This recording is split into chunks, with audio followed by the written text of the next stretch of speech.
ان الحمد للہ نحمده ونستعینه ونستغفره ونعوذ باللہ من شرور انفسنا ومن سیئات اعمالنا من يهده اللہ فلا مضل له ومن يضلل فلا هادی له واشهد ان لا الہ الا اللہ وحدہ لا شریک له واشهد ان محمدا عبده ورسولہ اما بعد فإن خیر الحدیث کتاب اللہ وخیر الہدی ہدی محمد صلی اللہ علیہ وآلہ وسلم وشر الامور محدثاتها وکل محدثۃ بدعہ وکل بدعۃ ضلالہ وکل ضلالۃ فی النار۔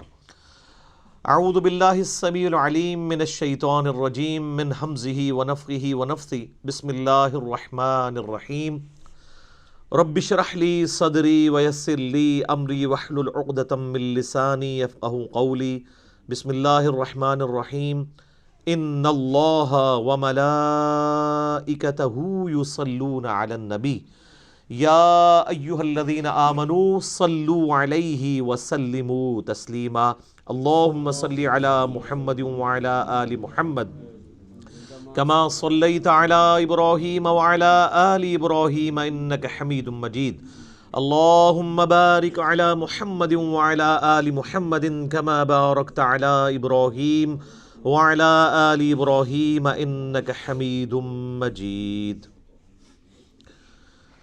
اللہم ربنا آتنا فی الدنیا حسنۃ وفی الآخرۃ حسنۃ وقنا عذاب النار۔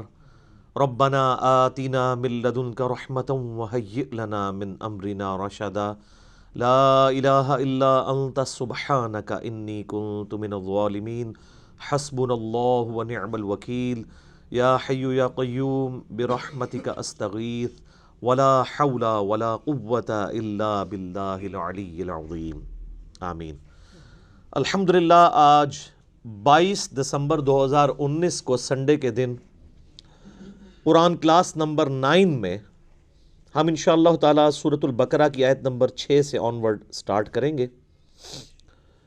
پچھلی کلاس کے اندر ہم نے سورۃ البقرہ کی پہلی 5 آیات کور کی تھیں اور بڑی ڈیٹیل کے ساتھ اس سورت کا تعارف بھی سنا تھا۔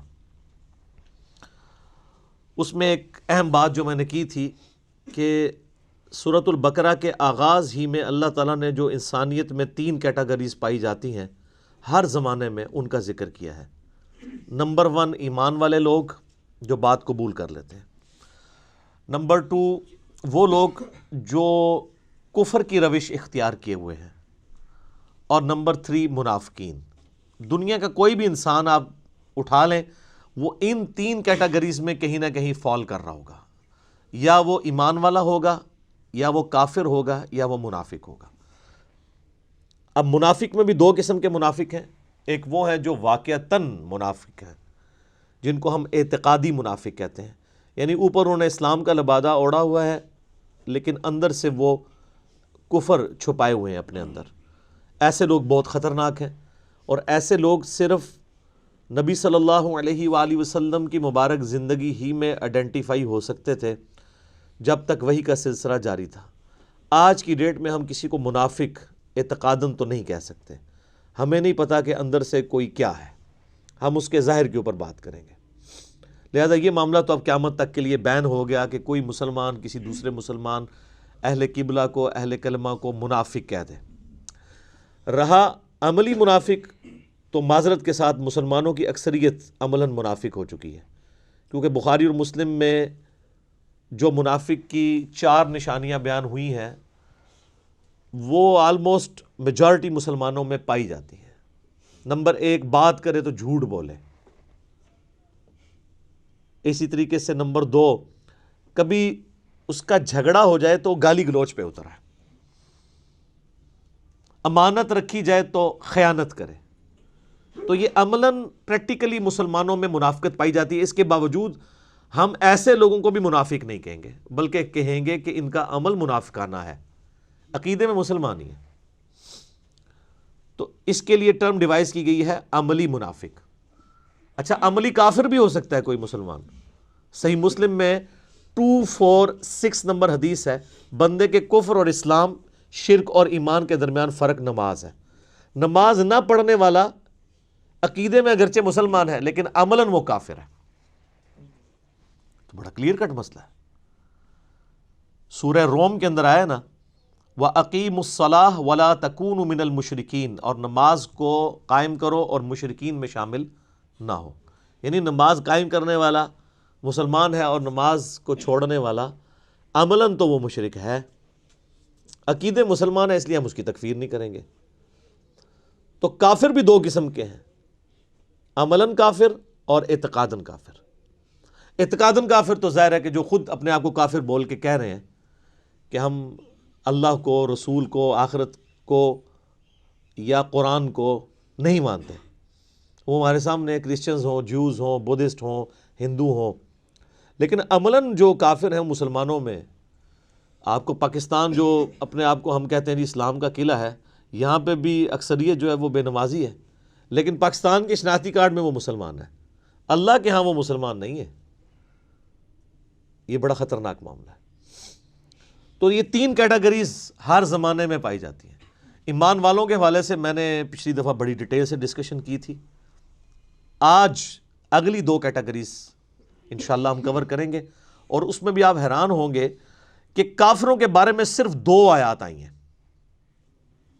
اور اس کے بعد مسلسل کئی آیات منافقین کے بارے میں۔ ایمان والوں سے متعلق 5 آیات ہیں، کافروں سے متعلق 2 آیات ہیں، 7 ہوئیں۔ اب اس کے بعد اگر آپ دیکھیں منافقین کا سلسلہ شروع ہوگا آیت نمبر 8 سے لے کر آیت نمبر 20 تک۔ یہ کتنا خطرناک معاملہ ہے۔ 13 آیات مسلسل منافقین کے اوپر ہیں، ایمان والوں پر 5، کافروں پر 2، اور باقی 13 آیات جو ہیں وہ منافقین۔ یعنی یہ منافقت والا جو ایشو ہے یہ بہت کریٹیکل ایشو ہے، اور وہ اس لیے ہے کہ منافقین صرف اعتقادی نہیں ہوتے، عملاً بھی منافق ہوتے ہیں، جو اس وقت پریکٹیکلی مسلمانوں کی اکثریت ہو چکی ہے لیکن ان کو پتہ نہیں ہے۔ دوسری کیٹیگری، اعوذ باللہ من الشیطان الرجیم، بسم اللہ الرحمن الرحیم۔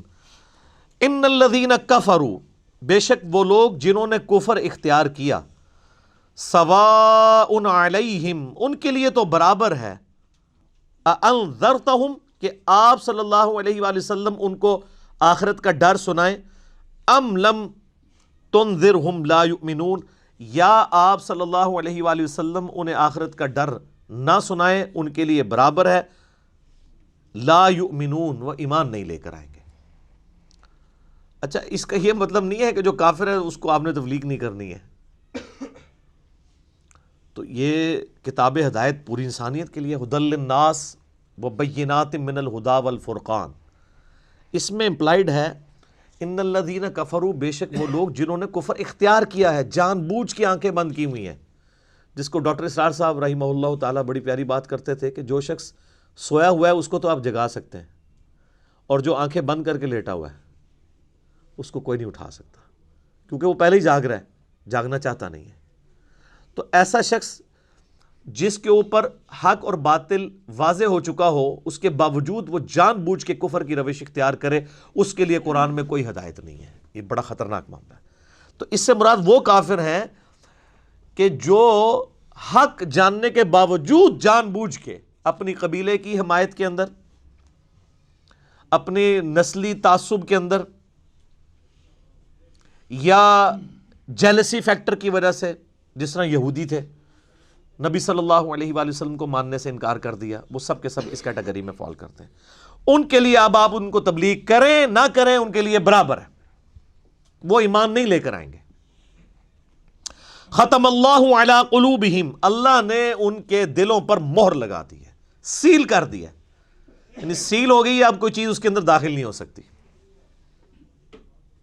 وعلی سمعہم، اور ان کے کانوں پر بھی، وعلی ابصارہم، اور ان کی آنکھوں پر بھی، غشاوۃ، پردہ پڑ چکا ہے، وَلَهُمْ عَذَابٌ عَظِيمٌ، اور ان کے لیے بہت بڑا عذاب تیار کر رکھا ہے اللہ نے۔ وَلِعَوْذُ بِاللَّهِ تَعَالَى اللَّهُمَّ أَجِرْنَا مِنَ النَّارِ اللہم اجرنا من النار، اللہم اجرنا من النار۔ اچھا، قرآن کا طالب علم جب اس طرح کی آیات پڑھتا ہے نا تو وہ پریشان ہو جاتا ہے کہ بھئی قرآن تو بہت سٹریٹ فارورڈ ہے، اور آپ دیکھ رہے ہیں کہ اللہ تعالیٰ کے مزاج میں وہ چیزیں نہیں ہیں جو آپ کو میٹھے میٹھے وائزین بتاتے ہیں۔ اس لیے میں کہتا ہوں کتابوں کا خدا اور ہے اور بابوں کا خدا اور۔ قرآن بہت سٹریٹ فارورڈ ہے، کیونکہ یہ کلام کرنے والا کون ہے؟ اللہ، بے پرواہ ہے، اور وہ اسی پیشن کے ساتھ بات کرے گا تو آپ بھی اللہ کو سیریس لیں گے نا۔ اور اگر آپ کو یہ کہانی کرائی جائے گی، خیر ہے، جیسے ایک نانی اماں ہوتی ہیں، ایک دادی اماں ہوتی ہیں، تو اللہ تعالیٰ تو نانی اور دادی سے بھی بڑھ کے رحم کرنے والا ہے۔ یہ کہانی، یہ کس آیت میں، کس حدیث میں لکھی ہوئی ہے یہ بات؟ اور میں اس کو پھر اینٹی وینم الزامی جواب کے طور پہ، پھکی کے طور پہ کہتا ہوں کہ اگر یہ نانی دادی اور ماں کے ساتھ آپ اللہ کو تشبیہ دے رہے ہیں اس کی محبت کو، تو کیا یہ نانی دادی اور ماں والی محبت اللہ تعالیٰ کی ابو جہل اور فرعون کے ساتھ بھی ہے؟ تو سارے کہیں گے نہیں۔ تو جو کلمہ پڑھ کے اللہ کے نافرمان اور باغی ہے ان کے ساتھ بھی ہے؟ نہیں۔ جو اللہ کی طرف رجوع لے آئے ان کے لیے۔ پورے قرآن میں ایک آیت بھی ایسی نہیں ہے کہ جو اللہ کا باغی ہو، رجوع نہ لانے والا ہو، اللہ کہتا ہوں میں اس کو معاف کرنے والا ہوں۔ ہمیشہ یہ ہے کہ جو توبہ کر لے، اپنی اصلاح کر لے، رجوع لے آئے۔ یہ درجنوں آیات ہیں، وہ وقت کے ساتھ آئیں گی، ورنہ تو میں اسی آیت کے اوپر ہی پورا یہ لیکچر ختم کر دوں گا، پھر آپ کا وہ یہ مصحف تو پچھلا تو 9 سال میں ختم ہوا ہے، یہ 18 سال میں بھی ختم نہیں ہونا۔ لیکن جنرل میں بات ضرور کروں گا تاکہ آپ کو ایک کنسیپٹ کلیئر ہو کہ جو باتیں بتائی گئی ہیں بالکل نان سینس باتیں ہیں، اس طرح کا کوئی کنسیپٹ نہیں ہے اسلام کے اندر۔ ایک میرا یوٹیوب پہ کلپ بھی ہے، اللہ کی رحمت سے دھوکہ، وہ آپ کلپ دیکھیں، میں نے اس میں کراس ریفرنس کے طور پہ کئی آیات پیش کی ہیں کہ یہ آپ کو بالکل کہانی کرائی گئی ہے۔ اللہ تعالیٰ اپنے معاملات میں بہت سخت ہے۔ اچھا، اس کی وجہ سے بعض لوگوں کے دماغ میں یہ بھی آ جاتا ہے کہ یار اللہ تعالیٰ دیکھو مور لگا دیتا ہے، نعوذ باللہ اللہ تعالیٰ کی اپروچ بڑی کوئی فنیٹک والی ہے، نعوذ باللہ۔ ایسا نہیں ہے، یہ ان لوگوں کے لیے جو جان بوجھ کے حق سے اناد کرتے ہیں، تو پھر اللہ تعالیٰ کہ غضب کا کوڑا ان پہ پڑتا ہے کہ یار ان کو بات سمجھ بھی آ گئی تھی، اس کے باوجود انہوں نے یہ کیا ہے، اب میں ان کو نہیں چھوڑوں گا، اب ان کے اندر ہدایت داخل بھی نہیں ہو سکے گی۔ یہ بہت، یعنی اس کو کہتے ہیں پوائنٹ آف نو ریٹرن۔ اب اس پہ اللہ تعالیٰ کو کوئی پوچھ نہیں سکتا، اس کو اللہ نے بین کیا ہے۔ لا يسأل عما يفعل وهم يسألون، اللہ کو کوئی نہیں پوچھ سکتا اس نے کوئی کام کیوں کیا ہے، اللہ ہر ایک کو پوچھ سکتا ہے۔ یہ اللہ کو گلہ نہیں کیا جا سکتا، رب ہے، مالک ہے، اس نے اپنے لیے رول طے کیا ہے کہ بھئی جب پوائنٹ آف نو ریٹرن پہ کوئی بندہ پہنچے گا، سچائی قبول کرنے کے باوجود وہ حق سے اناد کرے گا، اس کو نظر آ جائے گی سچائی ہے، پھر بھی وہ اناد کر دے گا، پھر میں مور لگا دوں گا، آؤ پھر وقت کا پیغمبر بھی اس کو ہدایت نہیں دے سکتا۔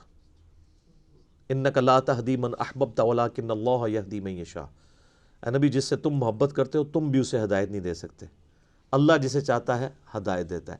ہدایت کس کو دیتا ہے؟ والذین جاہدوا فینا لنہدینہم سبلنا، جو لوگ ہماری راہ میں کوشش کریں گے ان کے لیے ہم اپنی راہیں کھولیں گے۔ اس کائنات کی سب سے ایلیٹ چیز ایمان ہے، جس کے اوپر ہمیشہ کی کامیابیوں اور ناکامیوں کا فیصلہ ہونے والا ہے۔ تو آپ کیا سمجھتے ہیں کہ آپ کو یہ راہ چلتے فٹ پاتھ پہ گری پڑی مل جائے گی؟ اس کے لیے کوئی ایفرٹ پٹ نہیں کرنی پڑے گی، اور دنیا میں جس چیز کی منفعت چند سالوں کے لیے ہو وہ بھی اتنی ایفرٹ پٹ کرنے کے بعد ملتی ہے، اور جس سے ہمیشہ کی کامیابیاں آپ کا مقدر ہونے والی ہیں، آپ سمجھتے ہیں کہ وہ آپ کو چنگے جی لب جائے گی، مفت میں ہی مل جائے گی؟ نہیں، ناٹ ایٹ آل۔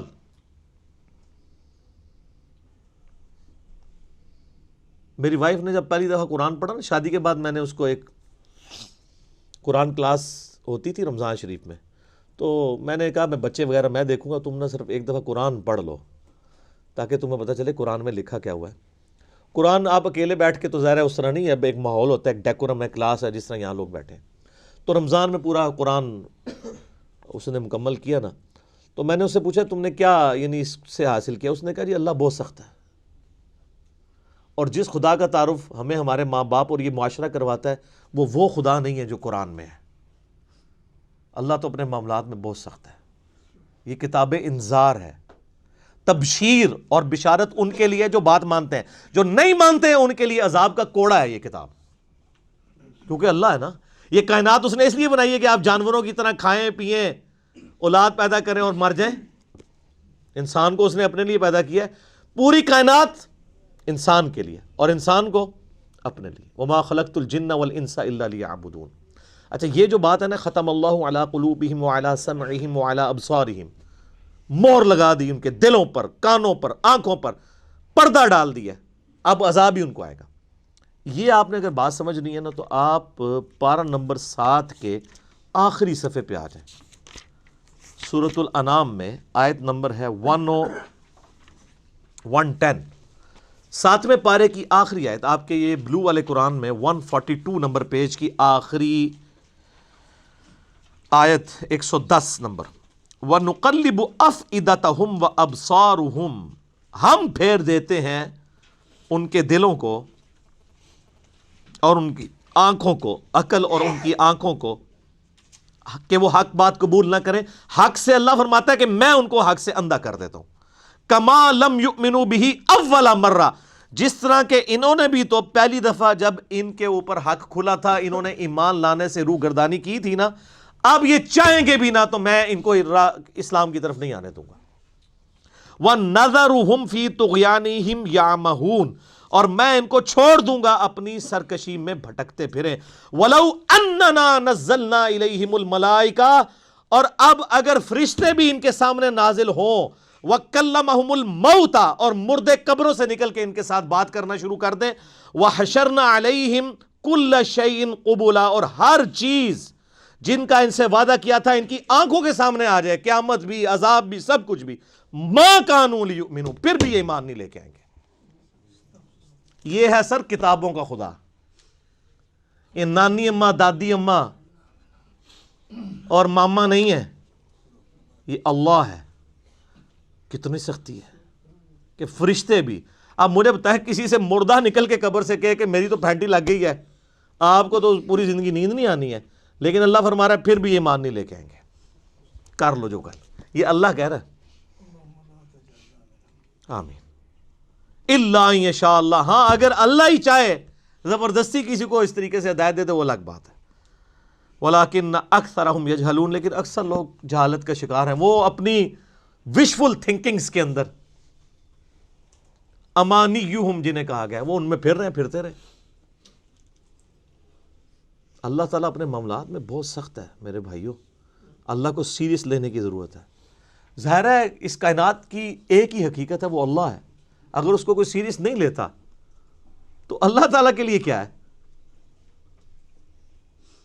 وہ تو اپنے نبی سے 3 دفعہ قرآن میں کہلوا رہا ہے, قل انی اخاف ان عصیت ربی عذاب یوم عظیم. اے نبی تم فرما دو کہ بالفرض اگر میں بھی اپنے رب کی نافرمانی کروں تو مجھے خود اس بات کا ڈر لگا ہے کہ بڑے دن کا عذاب مجھے بھی آ پکڑے گا. جی سورۃ الانعام, سورہ یونس, سورہ الزمر, 3 صورتوں میں یہ ایک آیت 3 دفعہ آئی ہے.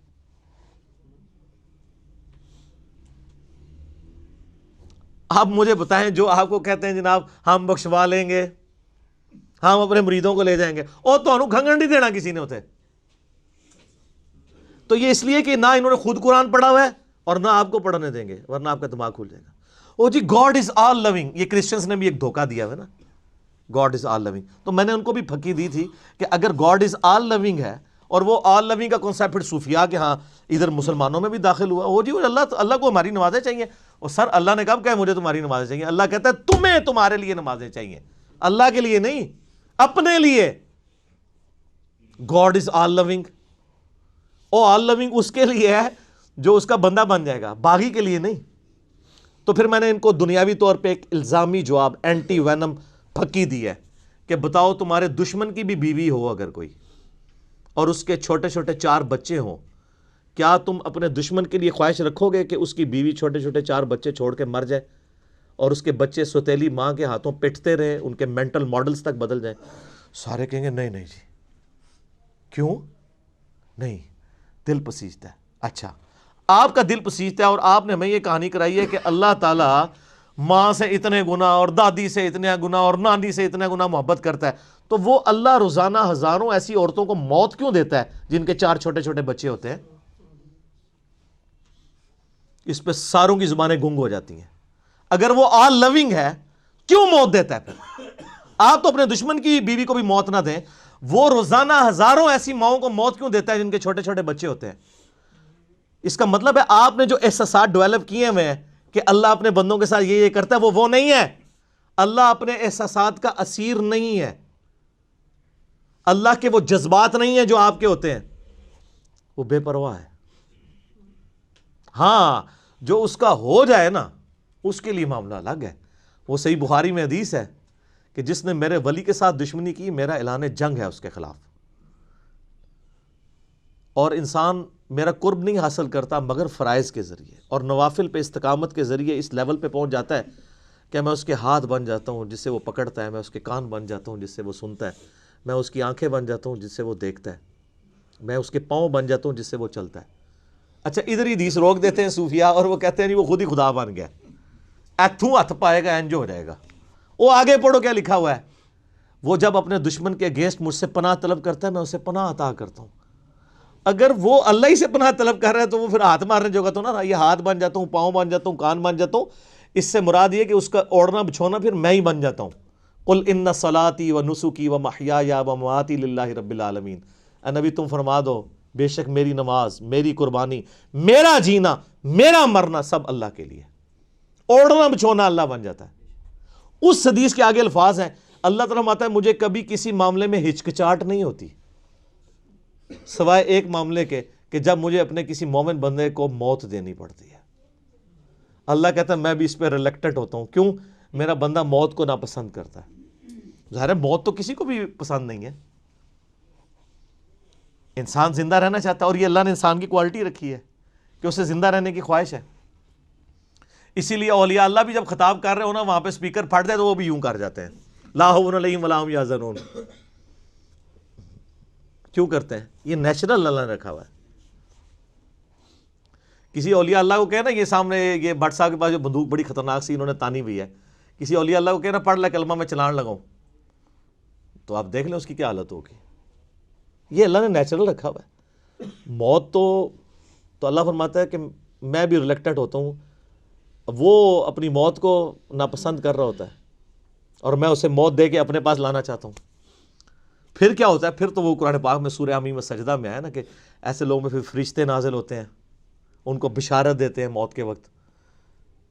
اور پھر سن ابی داؤد میں، سن نسائی میں بڑی ڈیٹیلڈ احادیث ہیں کہ جب ایمان والے کی موت کا وقت قریب آتا ہے تو باقاعدہ اس کو آمادہ کیا جاتا ہے کہ وہ خود کہے کہ میں مرنا ہے. وہ جب سب کچھ دیکھتا ہے وہ کہتا ہے ٹھیک ہے جی جان دو. پہلے نہیں کہتا جان دو. بڑا مشکل کام ہے. پہلے کہنا کہ جان دو تو حضرت موسیٰ علیہ السلام تھپڑ کیوں مارتے ہیں اسرائیل کو؟ میرا وہ بھی کلپ چڑھا ہے نا بخاری مسلم میں حدیث ہے جو. تو یہ بہت سینسٹیو ایشو ہے. اللہ تعالیٰ کے بارے میں آپ اپنے دماغ کھول لیں. یہ آپ وہ کتاب کھول رہے ہیں جو بابوں کی لکھی ہوئی نہیں ہے کتاب. یہ اللہ کی نازل کردہ کتاب ہے. اس کو اسی طریقے سے سمجھنا ہے. شروع میں ہی آپ کا کانٹا نکل جائے گا تو آپ کو آگے قرآن سمجھنا آسان ہوگا. اللہ کے مزاج کو سمجھنا ہے آپ نے. اور یہ دماغ میں بات طے کر لینی ہے کہ بابوں کا خدا اور ہے اور کتابوں کا خدا اور. یہ آپ جو پڑھ رہے ہیں نا یہ وہ خدا ہے جس کا تعارف محمد رسول اللہ صلی اللہ علیہ وآلہ وسلم نے آپ کو کروایا. یہ وہ خدا ہے جس کا تعارف پیغمبروں نے کروایا اور پیغمبروں نے ان کتابوں کے ذریعے کروایا جو اللہ نے ان پہ نازل کی تھی. یہ مولانا روم کے مثنوی شریف والا خدا نہیں ہے، یہ قرآن شریف والا خدا ہے. ٹھیک ہے. وہ کہتے ہیں وہ مثنوی مولانا روم جو ہے وہ فارسی کا قرآن ہے. استغفر اللہ تو بولی ایڈیاں کہانیاں، ایڈے جھوٹ، اتنی انبیاء کی گستاخانہ واقعات اس کے اندر ہیں اور اس کو کہتے ہیں فارسی کا قرآن ہے. سر فارسی کا قرآن وہی ہوگا جو قرآن کا ترجمہ فارسی میں شاہ ولی اللہ دہلوی نے کیا ہوا ہے. ٹھیک ہے. باقی وہ کہانیاں لکھتا رہے وہ قرآن نہیں بنتا. تو یہ ساری میں نے گفتگو شروع میں ہی کانٹا نکال دیا. وَمِنَ النَّاسِ مَن يَقُولُ آمَنَّا. لو جی اب منافقین کا یعنی اکثر مسلمانوں کا جو عملاً منافق ہو چکے ہیں وَلِعَوْذُ بِاللَّهِ تَعَالَى اللہم انی اعوذ بک من النفاق آمین وَمِنَ النَّاسِ مَن يَقُولُ آمَنَّا، اور لوگوں میں ایسے بھی لوگ ہیں جو کہتے ہیں ہم ایمان لائے باللہ وبالیوم الآخر، اللہ پر بھی ایمان لائے اور آخرت کے دن پر بھی، وَمَا هُم بِمُؤْمِنِينَ، لیکن وہ مومن نہیں ہے، ایمان لے بھی آئے مومن نہیں ہے۔ سر کتنا جاہ و جلال ہے، انسان پریشان نہیں ہو جاتا؟ پہلے اللہ تعالیٰ کہہ رہا ہے کہ جو کفر کیے ہوئے ہیں ان کو سمجھاؤ تب بھی ایمان نہیں لے کے آئیں گے، موریں لگ گئی ہیں۔ اب جو بیچارے ایمان لا رہے ہیں ان کے بارے میں اللہ کہہ رہا ہے یہ ایمان نہیں لائے، کیا ہو گیا؟ یخادعون اللہ والذین آمنوا، یہ تو فریب دینا چاہتے ہیں اللہ کو بھی اور ایمان والوں کو بھی، یعنی اوپر سے کلمہ پڑے ہوئے ہیں دب کے۔ یہ اسپیسیفکلی یہودی علماء اور ان کے فالورز کے بارے میں تھا، اسلام کے روب کی وجہ سے دب گئے۔ آپ کو پتہ ہے نا، اوس اور خزرج یہ دو قبیلے تھے مشرکین عرب کے مدینہ شریف میں جو آباد تھے، اور دونوں کے سردار مسلمان ہو گئے تھے۔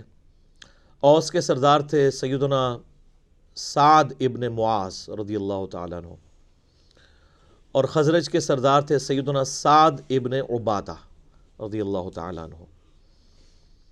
تو اس کی وجہ سے ان کے پورے پورے قبیلے مسلمان ہو گئے۔ اچھا، یہ علمی طور پہ تو اتنے ساؤنڈ نہیں تھے، امی تھے، ان پڑھ تھے، لیکن جنگجو بہت تھے۔ اور دوسری طرف یہودی بزدل تھے لیکن علم والے تھے۔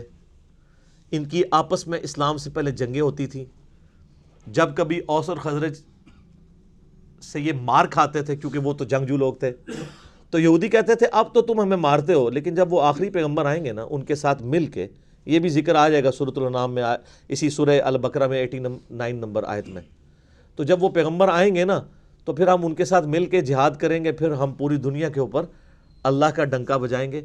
آج تو تم مشرکین ہم پہ غالب آتے ہو نا، لیکن ایک دن آئے گا کہ ہم تم پہ غلبہ پائیں گے۔ یہ وہ دھمکی یہودی لگایا کرتے تھے اوس اور خزرج کو، لیکن اللہ کا کرنا دیکھے سر، جب وہ آخری پیغمبر آئے تو سب سے پہلے کفر کیا انہی یہودیوں نے جو تڑی لگایا کرتے تھے، اور سب سے پہلے ایمان انہی اوس اور خزرج نے قبول کر لیا جن کو وہ تڑی لگایا کرتے تھے۔ اوس اور خزرج جب حج کے لیے پہنچے نا تو ان میں سے کچھ لوگ نے آبزرو کیا، ان کا یار یہ وہی پیغمبر لگتے ہیں جن کے بارے میں ہمیں تڑی لگائی جاتی تھی، اس سے پہلے کہ یہودی ایمان لے آئیں تم ہی ان پر ایمان لے آؤ، اور اللہ نے انہیں دنیا کا امام بنا دیا، اور وہ وہیں کے وہیں پڑے رہ گئے۔ اس کا مطلب ہے کہ اگر آپ کے پاس علم بھی ہے، نالج بھی ہے، لیکن آپ ہٹ درم ہے، آپ کے اندر وقت کا پیغمبر بھی آ جائے آپ کو کوئی فائدہ نہیں ہونا۔ اور اگر آپ چٹے ان پڑھ ہیں، جاہل ہیں، لیکن حق قبول کرنے کا مادہ موجود ہے، تو سر آج بھی آپ کے لیے ہدایت لکھی ہوئی ہے۔ تو اوس اور خزرج نے اسلام قبول کر لیا، لیکن نبی علیہ السلام کی جو ہجرت مدینہ سے جسٹ پہلے اوس اور خزرج ایک یہودی عبداللہ ابن ابی کے اوپر متفق ہو چکے ہوئے تھے کہ اس کو ہم نے مدینہ کا سردار بنانا ہے، لیکن اللہ کی کرنی ہوئی کہ وہ دو جہاں کا سردار ہجرت کر کے مدینہ شریف آ گیا صلی اللہ علیہ وآلہ وسلم۔ تو ظاہر ہے وہ پیغمبر بھی تھے، پولیٹیکل لیڈر بھی تھے، اور دینی لیڈر بھی تھے، تو عبداللہ ابن ابی کو کس نے پھر پوچھنا تھا؟ تو اس لیے اس کے دل میں یہ قلق تھا، تو اس نے پھر اس کا حل یہی سوچا کہ اب چونکہ منافق بزدل ہوتا ہے، منافق کی پہلی نشانی بزدل ہونا ہے، بزدل ہوتا ہے جبھی تو وہ حق بات قبول نہیں کرتا، دونوں پارٹیوں کو خوش رکھتا ہے۔ نفق عربی میں کہتے ہیں سرنگ کو، سرنگ کے دو حصے ہوتے ہیں نا، دونوں طرف نکلے ہوئے ہوتے ہیں، یعنی ادھر جب جائے گا تو کافروں کو خوش کرے گا، اسی تواڈے نال ہاں جی، مسلمانوں کے پاس جائے گا تو مسلمانوں کو خوش کرے گا۔ کیوں کہ بھائی اگر وہ ایک پارٹی کے ساتھ لگے گا نا تو دوسری پارٹی کے ساتھ جب جنگ ہوگی یا جھگڑا ہوگا تو اس کی بھی لائف سٹیک پہ لگے گی، تو وہ تو ہوتا ہے اپنی لائف بچانے والا، اس لیے پھر منافقت اختیار کر لیتا ہے کہ جس پارٹی کا پلڑا بھاری ہوگا میں اس کے ساتھ اٹیچ ہو جاؤں گا، تو دونوں کے ساتھ اپنی یاریاں لگا کے رکھی ہوتی ہے۔ جیسے یہاں پہ بھی ہمارے کئی بڑوں نے باہر یاریاں لگائی ہوتی ہیں، جب ادھر پٹتے ہیں تو فوراً جناب ریٹائر ہونے کی دیر ہے تو ٹکٹ کٹا کے باہر، آپ ادھر دیکھتے رہیں۔ ہاں جب وہ ادھر ہوتے ہیں تو آپ ان کی ماشاءاللہ حب الوطنی کے اوپر تقریریں سن لیں، امت کا جناب لگتا ہے پوری پاکستانی قوم کا درد ان کے دل کے اندر ہے، بعد میں پتہ نہیں کدھر قوم گئی کدھر گئی کوئی چیز، سب کا سب فارغ ہو جاتا ہے۔ تو یہ منافق بزدل ہوتا ہے۔ تو عبداللہ ابن ابی نے اوپر سے کلمہ پڑھ لیا۔ یہ نبی علیہ السلام کی مبارک زندگی کا سب سے نٹوریس کریکٹر تھا، جو شروع سے لے کے آخر تک آپ کے لیے ایک ذہنی جو ہے وہ تکلیف کا باعث بنا. غزوہ تبوک کے بھی بعد یہ مرا ہے، یعنی آپ علیہ السلام کی دنیا سے تشریف لے جانے سے کچھ عرصہ پہلے اس کو موت آئی ہے. پوری زندگی یہ تکلیف آپ کو اس کی وجہ سے اٹھانی پڑی ہے. وہ تو آگے سورہ توبہ آئے گی تو پھر اس کا ذکر تو چلے گا. اتنا ذکر تو آپ ابو جہل کا، ابو لہب کا اور ابو سفیان کا جو بعد میں مسلمان ہو گئے تھے رضی اللہ تعالیٰ عنہ، ان کا نہیں چلے گا جتنا عبداللہ ابن ابی کا. تو اس نے دیکھا کہ اچھا یار یہ تو اب پھر میں پھنس جاؤں گا، بہتر یہ ہے کہ میں بھی کلمہ پڑھ لیتا ہوں. اور صرف کلمہ نہیں پڑھا، کھڑپینچی بھی شروع کر دی. جمعے والے دن مسجد میں پہلے آ جانا اور ادھر ادھر صفحے سیدھی کرانا، یہ وہ جس طرح ہوتا ہے نا کوئی لوگوں کو کھڑپینچی کا شوق ہوتا ہے. تو یہ کام اس نے شروع کیے، لیکن اندر سے اسلام کی جڑیں کاٹی. ایسا کریکٹر تھا. تو اللہ تعالیٰ نے فرمایا کہ یہ اصل میں یہ چاہ رہے ہیں کہ اللہ کو دھوکہ دیں. اللہ کو کیا دھوکہ دینا ہے؟ یہ نہ اللہ کو دھوکہ دے سکتے ہیں نہ ایمان والوں کو. وما یخدعون الا انفسہم، یہ تو اپنے آپ کو دھوکہ دے رہے ہیں. اور اس سے بڑا کیا ظلم ہوا ہے ان کے اوپر؟ خود انہوں نے کیا. وما یشعرون، انہیں شعور بھی نہیں ہے کہ یہ تو اپنے آپ کو دھوکہ دے رہے ہیں. اپنے آپ کو کیوں دے رہے ہیں؟ آخرت برباد کر رہے ہیں. ہمیشہ کی ناکامیاں ان کا مقدر ہونے والی ہیں. ہٹ درمی اور ضد کی وجہ سے انہوں نے حق کی دعوت قبول نہیں کی ہے. پہلے تڑی لگاتے تھے، بعد میں رہ گئے. ادھر بھی اس طرح ہی ہوتا ہے نا جناب.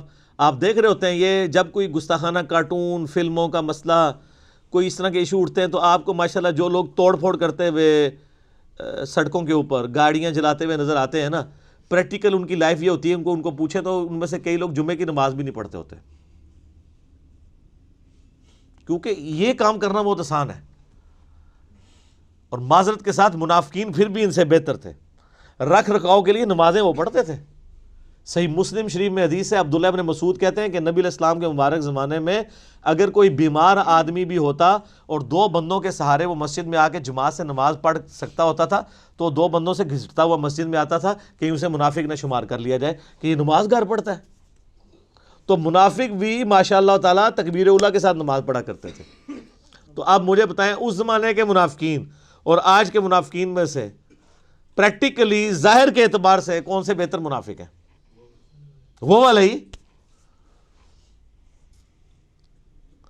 نبی علیہ السلام کی مبارک داڑھی میں بم دکھایا ان خبیثوں نے اور کارٹون بنائے.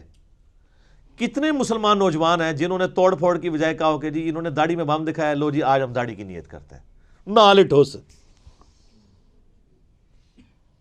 تو یہ ساری جذباتی ڈاکٹرین ہے. حق بات کے اوپر چلنا یہ بہت مشکل کام ہے. نعرے لگانا بہت آسان ہے. تو اللہ تعالیٰ فرماتا ہے یہ اپنے آپ کو دھوکہ دے رہے ہیں، ان کو شعور بھی نہیں. فی قلوبہم مرض، ان کے دلوں میں تھا مرض. فزادہم اللہ مرضا، اللہ نے بھی ان کا مرض اور بڑھا دیا.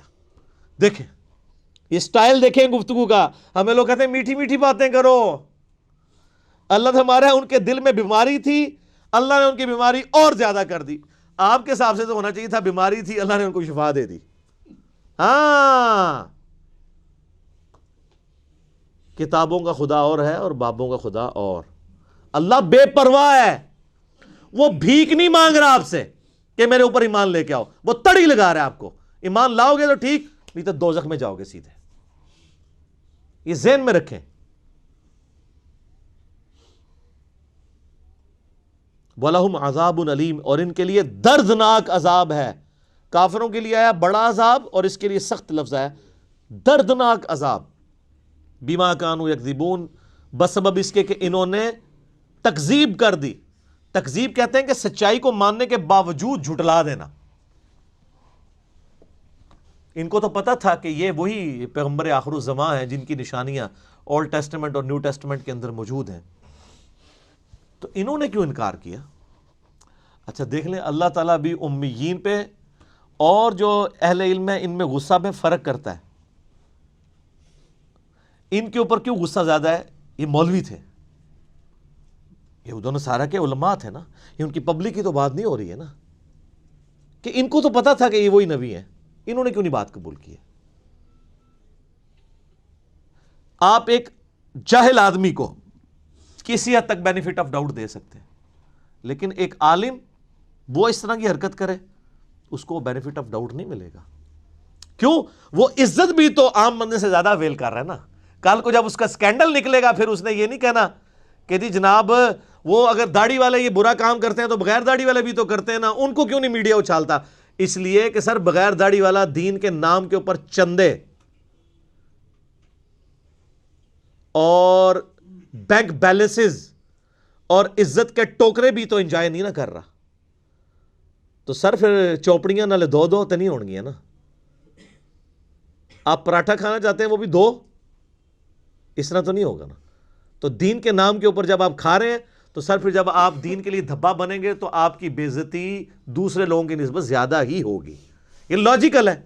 اور سر قرآن میں تو سورۃ الاحزاب میں ہے, نبی کی بیوی ہو تم عام عورتوں کی طرح نہیں ہو, اگر تم نے بے حیائی کی تمہیں دگنا عذاب دیا جائے گا. کیوں؟ سٹیٹس ایسا ہے تو تمہارا سٹیٹس بھی ایسا ہی ہے. وَإِذَا قِيلَ لَهُمْ لَا تُفْسِدُوا فِي الْأَرْضِ, اور جب ان سے کہا جاتا ہے کہ مت فساد کرو زمین میں, قَالُوا إِنَّمَا نَحْنُ مُصْلِحُونَ, وہ کہتے ہیں ہم تو صرف اصلاح کا ارادہ رکھتے ہیں. یعنی یہ اللہ کہہ رہا ہے یہ فساد کر رہے ہیں. کیوں فساد یہ کر رہے ہیں؟ کہ اوپر سے ایمان قبول کیا ہوا ہے, ایمان والوں کو دھوکہ دے رہے ہیں, کافروں کے ساتھ بھی پینگیں بڑھائی ہوئی ہیں اور اندر سے جڑیں کاٹ رہے ہیں, اور کل کو جب جہاد کا موقع آئے گا تو یہ جو ہے وہ حصہ نہیں لیں گے. اور یہی ہوا ہے, آپ دیکھ لیں غزوہ احد کے اندر 700 لوگ لے کے وہ علادہ ہو گیا تھا عبداللہ ابن ابی, 300 لوگ لے کے. ٹھیک ہے جی. تو وہی عبداللہ ابن ابی نے جب یہ حرکت کی تو عبداللہ ابن مسعود کہتے ہیں کہ اللہ کی قسم اگر غزوہ احد سے پہلے مجھے کوئی پوچھتا کہ رسول اللہ کے صحابہ میں کوئی منافق بھی ہے تو میں کبھی نہ یہ بات مانتا, کیونکہ ساری ماشاءاللہ تکبیر اللہ سے نماز پڑھ رہے ہیں. یہ تو موقع ہے پتہ لگا نا کون کون محبوب کی امت سے ہے. یہ ویسے کہہ دینا تو آسان ہے جو کچھ بھی ہے تیرے محبوب کی امت سے ہے. یہ تو دودھ دہی کا کاروبار جب کرتے ہوئے پانی ملا رہا ہوگا پھر پتہ چلے گا نا کہ محبوب کی امت سے ہے کہ نہیں. جس نے ملاوٹ کی وہ ہم میں سے نہیں. صحیح مسلم کی حدیث. تو اللہ تعالیٰ فرماتا ہے کہ جب انہیں کہا جاتا ہے فساد مت کرو تو وہ کہتے ہیں ہم تو اصلاح کا ارادہ رکھتے ہیں, صلح صفائی سے چلنا چاہیے. کیونکہ منافقین ظاہر ہے چونکہ بزدل ہوتے تھے, جہاد کے بھی بڑے مخالف ہوتے تھے.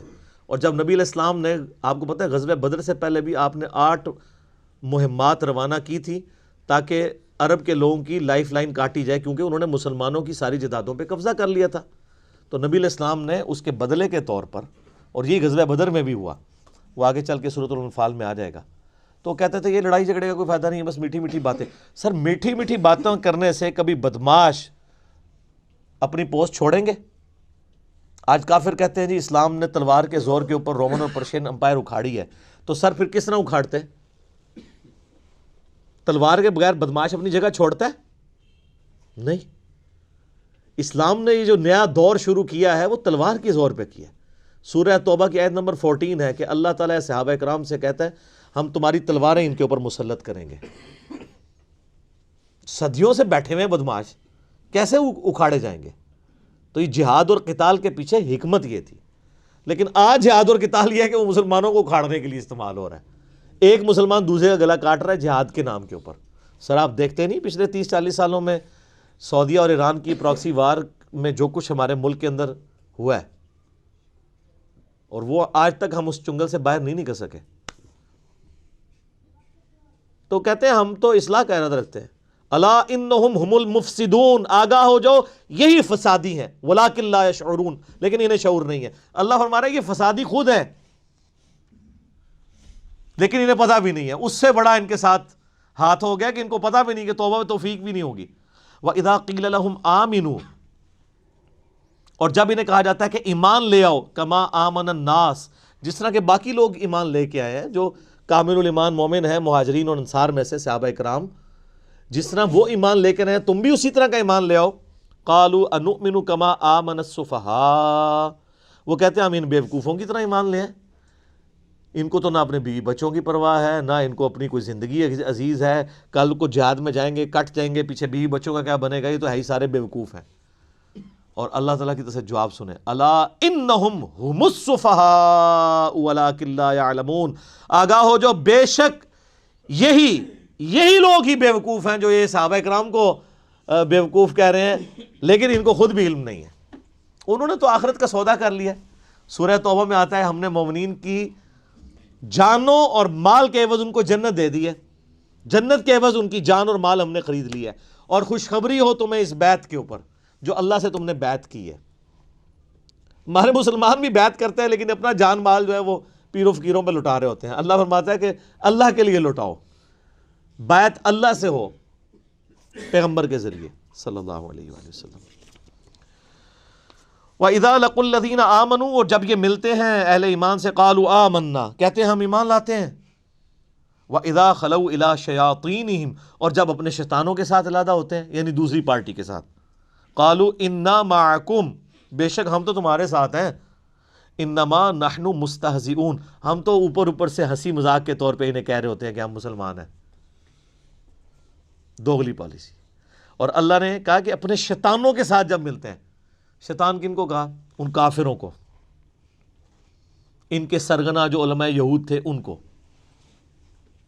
اب کٹھے ہوتے ہیں اپنے شیطانوں میں۔ اچھا، شیطان لفظ کے دو مطلب ہیں، ایک ہے اللہ کی رحمت سے دور، اور ایک شیطان کا مطلب ہے جو حسد اور بغض میں بھرا ہوا ہو۔ یہ بیک وقت دونوں معنی شیطان کے اوپر فٹ آتے ہیں۔ اللہ کی رحمت سے وہ دور ہے کیونکہ مردود بارگاہ ہے، اور اس میں حسد اور بغض ابن آدم کا پایا جاتا ہے کیونکہ وہ یہ سمجھتا ہے کہ نہ اللہ مجھے آدم علیہ السلام کے معاملے میں آزمائش میں ڈالتا اور نہ میں مردود بارگاہ ہوتا۔ تو یہ دونوں چیزیں اس میں، تو اللہ نے یہ انسانوں میں سے شیطان ہیں وہ لوگ جن کے ساتھ منافقین ملتے ہیں اور کہتے ہیں ہم تو مذاق کر رہے تھے، انما نحن مستہزئون، ہم تو صرف مذاق کر رہے تھے۔ اللہ طرف ہمارا ہے اللہ یستہزئ بہم، اللہ ان کے ساتھ اصل میں مزاح فرما رہا ہے جیسا کہ اس کی شان کے لائق ہے۔ وَيَمُدُّهُمْ فِي طُغْيَانِهِمْ يَعْمَهُونَ، اور اللہ ان کو ڈھیل دے رہا ہے تاکہ اپنی سرکشی میں بھٹکتے رہیں اور سرکشی کریں تاکہ اور بڑے عذاب کے مستحق ہوں۔ اللہم اجرنا من النار، آمین۔ اچھا، یہاں پہ استہزاء کا لفظ اللہ نے اپنے لیے بھی استعمال کیا ہے۔ اس پہ اعلیٰ حضرت نے جو ترجمہ کیا ہے نا وہ انہوں نے عربی میں ہی کر دیا، اللہ ان سے استہزاء فرماتا ہے۔ باقی لوگوں نے ترجمہ کیا اللہ ان سے مذاق کرتا ہے۔ تو اس پہ پھر وہ باقی اعتراض کرتے ہیں کہ جی دیکھیں جی مذاق تو ایک نٹوریس چیز ہے، اور اس لیے یہ لفظ اللہ کی طرف منسوب کرنا جو ہے وہ گستاخی ہے، تو وہ پھر استہزاء کا ترجمہ استہزاء ہی کر دیتے ہیں۔ کوئی گستاخی نہیں ہے، اللہ نے جب لفظ استعمال کیا ہے تو وہ جن معنوں میں استعمال کیا آپ اسی، اور وہ بہتر ترجمہ ہے اللہ ان سے مزاح فرماتا ہے جیسا کہ اس کی شان کے لائق ہے۔ اس میں یہ جھگڑے میں نہیں پڑنا چاہیے جی آپ یہ نٹوریس ورڈ یوز کر رہے ہیں، اللہ نے خود کیا واللہ خیر الماکرین، خفیہ تدبیر ترجمہ کیا ہوا ہے، وہ تدبیر خود عربی کا لفظ ہے، وہ بھی آ سکتا تھا۔ اولئک الذین اشتروا الضلالۃ بالہدی، اللہ فرماتا ہے یہ ہیں وہ منافق جنہوں نے خرید لی ہے گمراہی ہدایت کے بدلے میں۔ ہدایت بیچ دی اپنے ہاتھوں سے، مفت کی ہدایت ملی ہوئی تھی اور گمراہی خرید لی۔ فما ربحت تجارتہم وما کانوا مہتدین، تو اب ان کو یہ تجارت نفع نہیں دے گی اور نہ وہ ہدایت پہ کبھی آئیں گے۔ انہوں نے یار دیکھیں بالکل کوئی شخص دریا کے کنارے پیاسا مر جائے تو کتنی بڑا بدبخت ہے۔ محمد رسول اللہ دنیا میں جلوہ افروز ہوں، اللہ کے ریپریزنٹیٹیو، ہر لحاظ سے حجت تمام ہوئی ہو، ان کی موجودگی میں بھی کوئی کفر کی موت مر جائے، اس سے بڑا کون بدبخت ہو سکتا ہے؟ تو اللہ فرماتا ہے انہوں نے تو ہدایت آئی ہوئی اپنے ہاتھوں سے دے کے گمراہی خرید لی ہے اور اب ان کو ہدایت نہیں ملنی ہے۔ اب دو مثالیں اللہ تعالیٰ نے بیان کی ہیں بڑی مزیدار منافقین کے بارے میں۔ پہلی مثال سنیں، مثلہم کمثل الذی استوقد نارا، ان کی مثال اس طرح ہے جیسے کوئی شخص آگ روشن کرے، فلما اضاءت ما حولہ، اور جب ہر چیز روشن ہو جائے اس آگ کی وجہ سے جتنی اس ماحول میں ارد گرد ہے، ذہب اللہ بنورہم، اللہ تعالیٰ ان کی آنکھوں کا نور ہی لے جائے، وترکہم فی ظلمات لا یبصرون، اور ان کو اس گھپ اندھیرے میں رہنے دے جہاں ان کو کچھ سجھائی نہ دے، صم بکم عمی فہم لا یرجعون، پھر وہ ایسے لوگ گونگے ہیں، اندھے ہیں اور بہرے ہیں، سمن بہرے ہیں، بکمن گونگے ہیں، عمیون اندھے ہیں، فہم لا یرجعون یہ واپس نہیں پلٹ سکتے۔ یہ مثال ایسے دی کہ پرانے زمانے میں لوگ جنگلوں کا سفر کرتے تھے نا، بڑی مشکل سے لکڑیاں جمع کرتے تھے، رات کے وقت روشنی جلاتے تھے تاکہ کوئی جنگلی جانور حملہ آور نہ ہو. اللہ تعالیٰ نے آگ کا ایسا روب رکھا ہے کہ آگ کہیں جل رہی ہو تو شیر بھی قریب نہیں جاتا, شیر بھی آگ سے ڈرتا ہے, تو وہ اپنی سیکیورٹی کے لیے آگ جلایا کرتے تھے.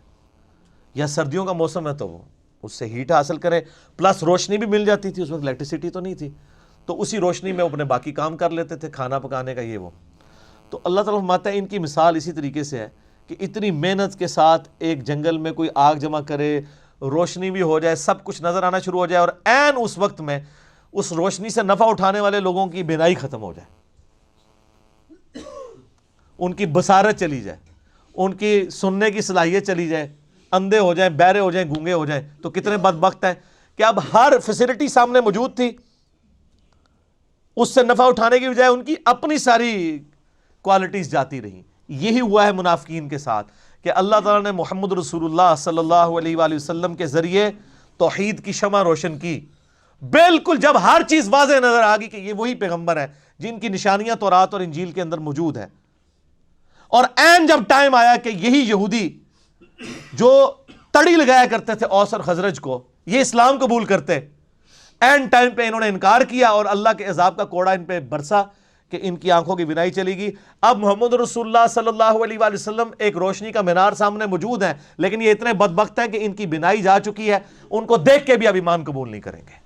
وہ جو میں نے پہلے آیات پڑھی تھی, وَلَوْ أَنَّنَا نَزَّلْنَا إِلَيْهِمُ الْمَلَائِكَةَ, سر یہ کوئی اللہ تعالیٰ کا تعارف ہوا ہے آپ لوگوں کو؟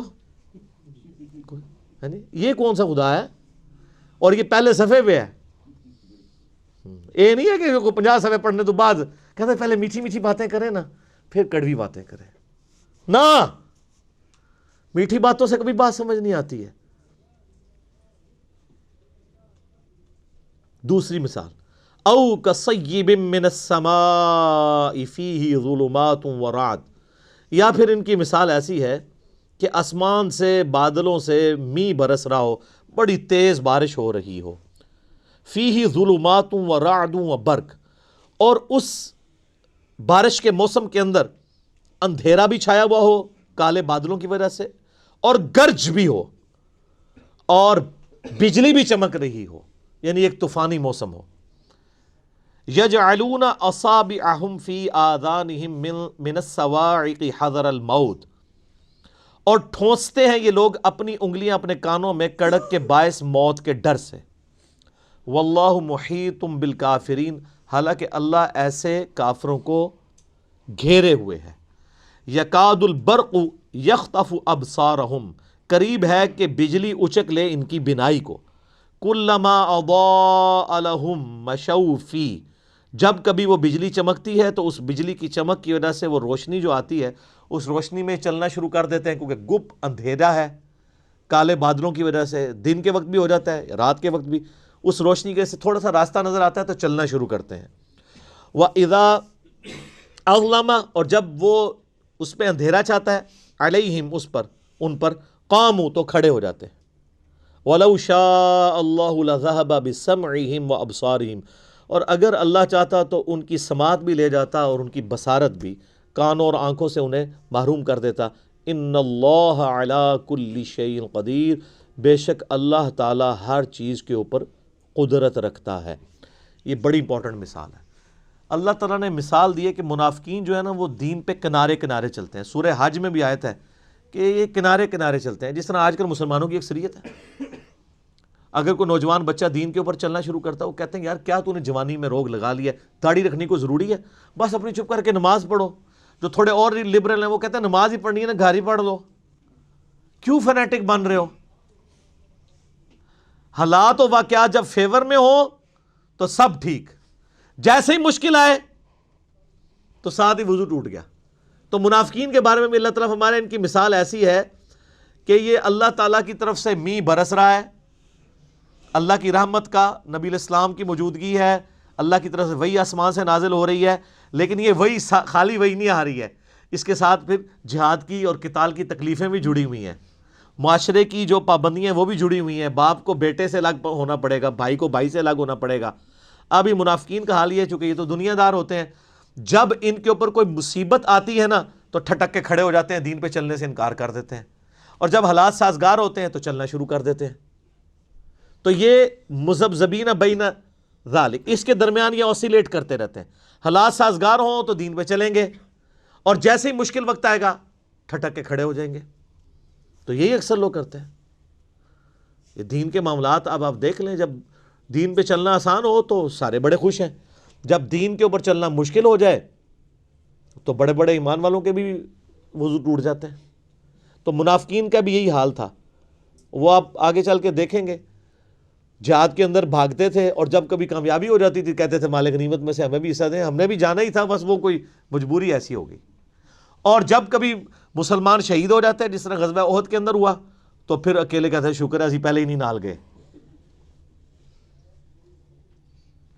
یہ سیم کریکٹر آج بھی مسلمانوں کے اندر موجود ہے، دین پہ کنارے کنارے. اور اس میں معذرت کے ساتھ سب سے بڑے مجرم ہمارے ماں باپ ہیں، اور ان کے ماں باپ، اور ان کے ماں باپ، جنہوں نے ہمیں بابوں کا دین دیا، کتابوں کا دین نہیں بتایا. اور اس سے بڑے مجرم آج کل کے وہ وائزین ہیں جو آپ کو یہ کہانیاں کراتے ہیں کہ آپ دین پہ چلیں تو انشاءاللہ سارے مسئلے حل ہو جائیں گے. سر یہ قرآن کی کس آیت میں لکھا ہوا ہے دین پہ چلنے سے آپ کے سارے مسئلے حل ہو جائیں گے؟ تو صحابہ کرام کے تو مسئلے کوئی نہیں حل ہوئے، ان کو تو جنگوں کی تکلیفوں سے گزرنا پڑا. ابو عبیدہ ابن جرح جنہوں نے یرموک کے اندر رومن امپائر کو گرایا ہے، وہ تو طاعون کے مرض میں پھوڑوں پورے جسم میں پھوڑے نکلے اور اسی حالت میں دنیا سے وہ گئے ہیں.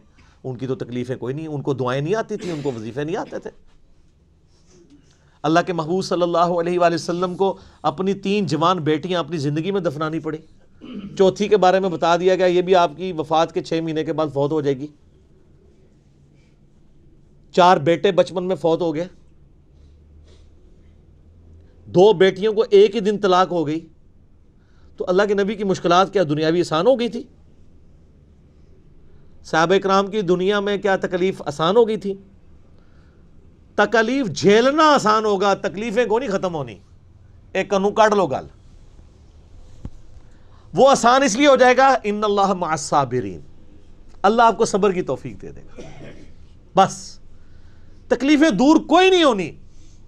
یہ آپ کو کہانیاں کرا رہے ہیں لوگ، اور پھر لوگ جہاں رابطہ کرتے ہیں وہ جی جناب جب سے دین پہ چلے ہیں کاروبار خراب ہو گیا. تو ہمیں تو بتایا گیا تھا کاروبار چمکے گا، کہانی کرائی گئی تھی. ایسا تو نہیں ہوگا، مشکلات آئیں گی. جامع ترمذی میں ابو داؤد میں حدیث ہے کہ سب سے زیادہ تکلیفیں اللہ تعالیٰ کی طرف سے پیغمبروں پہ آتی ہیں، اس کے بعد ان پہ آتی ہیں جو ان کے بعد سب سے بڑھ کے اللہ کو محبوب ہوتے ہیں، اور اس کے بعد ان پہ آتی ہیں جو ان کے بعد سب سے بڑھ کر اللہ کو محبوب ہوتے ہیں. حتیٰ کہ انسان پہ تکلیفیں آتی رہتی ہیں اور اس کے بدلے اللہ اس کے گناہ معاف کرتا رہتا ہے، اور جب وہ دنیا سے اٹھایا جاتا ہے تو پاک و صاف اٹھایا جاتا ہے. سر پھر آپ دیکھ لینا، اسی لیے المستدرک الحاکم میں جب سیدنا ابو ذر غفاری رضی اللہ تعالیٰ عنہ کا چیپٹر باندھا نا امام حاکم نے، تو پہلی حدیث یہی لے کے آئے ہیں جو میں نے بیان کی ہے کہ سب سے زیادہ تکلیفیں کس پہ آتی ہیں؟ انبیاء پہ، اس کے بعد ان کے اوپر آتی ہیں جو انبیاء کے بعد وہ یہ بتانا چاہ رہے تھے کہ ابو ذر غفاری کی پوری زندگی غموں سے عبارت ہے. تو کوئی یہ نہ سمجھے کہ ان پہ غم کیوں ہے، تو وہ اس لیے کہ یہ انبیاء کے بعد سب سے بڑھ کر اللہ کو محبوب بندوں میں سے ایک بندہ تھا. اور میرا کلپ بھی آپ ذرا یوٹیوب پہ ایک اشک بار آنکھوں سے سننے والا کلپ ہے سیدنا ابو ذر غفاری صادق کے نام سے، تو آپ کو پتہ چلے کہ ان کی زندگی میں ان کو کیسی مشکلات اٹھانی پڑی. تو تکلیفیں جڑی ہوئی ہیں، ان کی تکلیفیں تو کوئی دور نہیں ہوئی. سیدنا ابو ذر غفاری رضی اللہ تعالیٰ عنہ کی، ان اللہ علی کل شیء قدیر، بے شک اللہ تعالیٰ ہر چیز پر قدرت رکھتا ہے. اللہ کی قدرت یہ بھی ہے کہ کسی کو زبردستی ہدایت دے دے، لیکن اس نے فیصلہ یہی طے کیا ہے کہ جو کوشش کرے گا نا، پہلی کوشش آپ نے کرنی ہے. انا ہدیناہ السبیل اما شاکرا و اما کفورا، ہم نے راستہ ہدایت کا واضح کر دیا، اب تمہاری مرضی ہے، چاہے تو شکر گزاری کی روش اختیار کرو، خواہ نہ شکری کی. اللہ نے زبردستی ہدایت کوئی نہیں دینی، یہ اس کی ضد ہے. اس نے اپنا رول ہی ایسا رکھا ہے. ابو الحکم تھا ابو جہل، حکمت کا باپ، سارے فیصلے کرتا تھا وہاں کے بڑے بڑے، سمجھ لیں وہاں کا چیف جسٹس تھا. اور اسی کے غلام ہے سیدنا یاسر، سیدہ سمیہ ان کا بیٹا عمار بن یاسر، رضی اللہ عنہم اجمعین وعلیہم السلام اجمعین ورحمہم اللہ اجمعین. لیکن آپ دیکھ لیں اس ابو جہل کو ہدایت کوئی نہیں ملی ہے. سیدہ سمیہ کو مل گئی, سیدنا یاسر کو مل گئی, اور ایسی ہدایت ملی کہ جان بھی انہوں نے اپنی لٹا دی, اسلام کے پہلے شہید بنے, اور ابو جہل کو بات ہی نہیں سمجھ آئی. امیہ ابن خلف کو سمجھ نہیں آئی, ان کے غلام کو سیدنا بلال کو سمجھ آ گئی.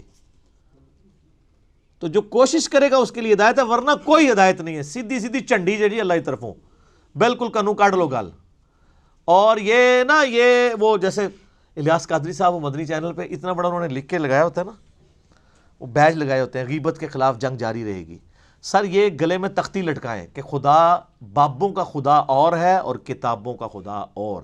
یہ تختیاں جو ہے نا آپ کے گلوں میں لٹکی ہونی چاہیے, اس کے بیج بنائیں, یہ اپنے گھروں کے باہر لکھ کے لگائیں. میں تو کہتا ہوں مسجدوں کے باہر یہ لکھ کے لگائیں, کتابوں کا خدا اور ہے اور بابوں کا خدا اور, تاکہ لوگوں کو پتہ چلے. ایک شعر اور بھی لکھ دیجیے گا. کون سا؟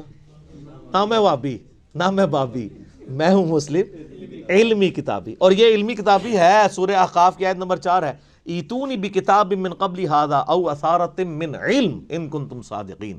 نبی فرماؤ اگر تم قرآن کو نہیں مانتے, اس قرآن سے پہلے جو کتابیں نازل ہوئی ہیں یا کوئی علم کے آثار آئے ہیں تو اس سے بات کر لو. علم اور کتاب دونوں آئے ہیں, علمی کتابی بھی قرآن میں موجود ہے. ٹھیک ہے جی, اللہ تعالیٰ سے دعا ہے جو حق بات میں نے کہی اللہ تعالیٰ ہمارے دلوں میں راسخ فرمائے. اگر جذبات میں میرے منہ سے کوئی غلط بات نکل گئی, اللہ تعالیٰ ہمارے دلوں ہی سے محو کر دے, ہمیں معاف بھی کر دے, ہمیں کتاب و سنت کی تعلیمات پر عمل کر کے دوسرے بھائیوں تک پہنچانے کی توفیق عطا فرمائے. اللہم صلی علی محمد وعلی آل محمد کما صلیت علی ابراہیم وعلی آل ابراہیم انک حمید مجید. اللہم بارک علی محمد وعلی آل محمد کما بارکت علی ابراہیم وعلی آل ابراہیم انک حمید مجید. سبحانک اللہم وبحمدک اشہد ان لا الہ الا انت استغفرک واتوب الیک وما علینا الا البلاغ المبین. جزاکم اللہ خیرا.